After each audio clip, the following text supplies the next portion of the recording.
Hi everyone. This week I am going to talk about Antonia Pantoja.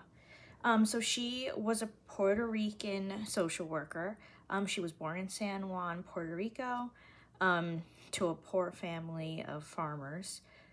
She got her degree in education at the University of Puerto Rico, and also got a PhD in social work. So she was a huge figure in advancing rights for the Puerto Rican community, especially the Puerto Rican community in New York City.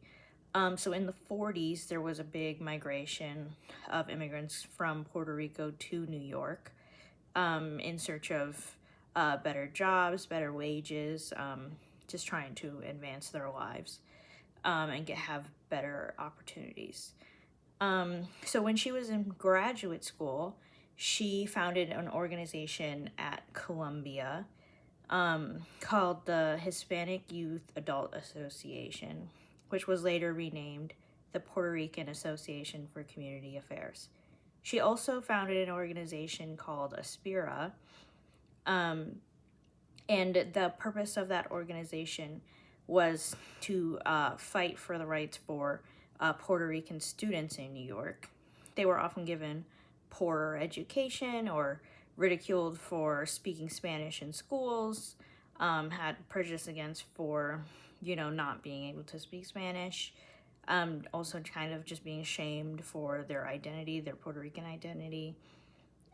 So the point of that organization was to decrease dropout rates. Puerto Rican students at the time, their dropout rates in high school were 85%, which is a really huge number. So part of the organization was just about cultural advancement. Part of the organization was about teaching kids how to get into college, how to do their resumes, how to apply for financial aid. They were also classes just based on how to study, how to become a leader, things like that, which really the overall goal was to just instill that confidence in these kids when in a time when the odds were stacked against them. So she sued the New York City Board of Education because the Puerto Rican students were being denied their basic rights to meaningful education and equal opportunities.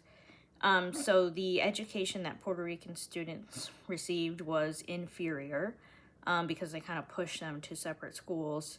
And because of racism and things like that, prejudice, they were given their schools were given less resources, less funding, and overall just not teaching them the skills they need for life, such as teaching them thoroughly how to speak English.